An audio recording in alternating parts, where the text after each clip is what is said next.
ကိုရှာဖွေလို့ရလာတဲ့ပစ္စည်းကို၄ပုံပုံထားပါတဲ့၄ပုံပုံထားလောကလူတွေဟာအပေါင်းအသင်းမိတ်ဆွေကောင်းရဖို့ဆိုတာစီးပွားဥစ္စာရှိမှာတဲ့မွဲရင်ဘယ်သူမှမပေါင်းရင်ဘူးဒီတိမအမျိုးတော်တယ်ဆိုတာကြည့်တာရွှေရှိမှအမျိုးတော်ဒါလူသဘာဝကိုပြောတာကဲ့ရတာမဟုတ်ဘူးเนาะအဲ့တော့မွဲတည်တဲ့လူဘယ်သူမှဖက်မလို့ချင်အဲ့တော့မရှိခိုးလို့မလှဆုံးရိုးဆိုတာလိုပဲရုပ်ဆိုးလို့ရှိရင်ဆုံးတတ်တယ်ထင်တာလောကရဲ့သဘာဝကိုပြောပြဒါကြောင့်မလို့ရှိအောင်ကြိုးစားမရှိတာကိုရှိအောင်ကြိုးစားရမယ်မလှတာကိုလည်းလှအောင်ပြင်ဖို့တနည်းအားဖြင့်ပြောမယ်ဆိုလို့ရှိရင်ပတ်စံရှိရင်လှလာတယ်လူကမလှတဲ့လူလည်းလှတယ်ဆိုတော့ဘာလို့လဲဆိုလူမအဝတ်တောင်းမှအကုတ်လေသူကအဝတ်စားကောင်းကောင်းလေးတွေဝတ်တဲ့အခါကျကြည့်ပြရှုလို့ဖြစ်လာတာပေါ့မရှိဘူးဆိုရင်စုပ်စုပ်ပြက်ပြက်နေရတာကို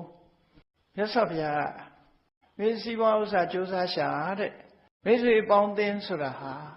ပစ္စည်းဥစ္စာချမ်းသာမှရှိမှလူတွေကပေါင်းသင်းဆက်ဆံမှာတဲ့လေးပုံပုံပြီးတော့တပုံကိုစားမယ်အသုံးပြုမယ်အသုံးပြုဖို့ထားနှစ်ခုကတော့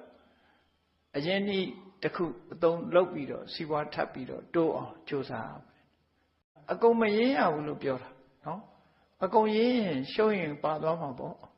အဲ့ဒါကြောင့်မလို့လေးပုံပုံနှစ်တပုံကိုစားနှစ်ပုံကိုတော့အရင်ဒီဥစ္စာလုပ်ပြီးတော့စီးပွားရှာလေးခုမြောက်တပုံကိုတော့ဖယ်ထားပြီးတော့သိမ်းထားပါခက်ခဲကျုံလာတဲ့အခါမှာသုံးဖို့အတွက်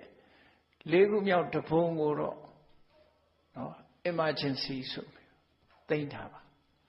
ဒါဖြင့်ဒီထဲမှာလှူရမှာတို့တန်းရမှာတို့မပါဘူးလားလို့ဆိုမပါဘူးဒီထဲမှာနော်ဘယ်ထဲကလှူတုံးဆိုစားတဲ့ထဲကပဲလှူဒီလိုဆိုလို့တယ်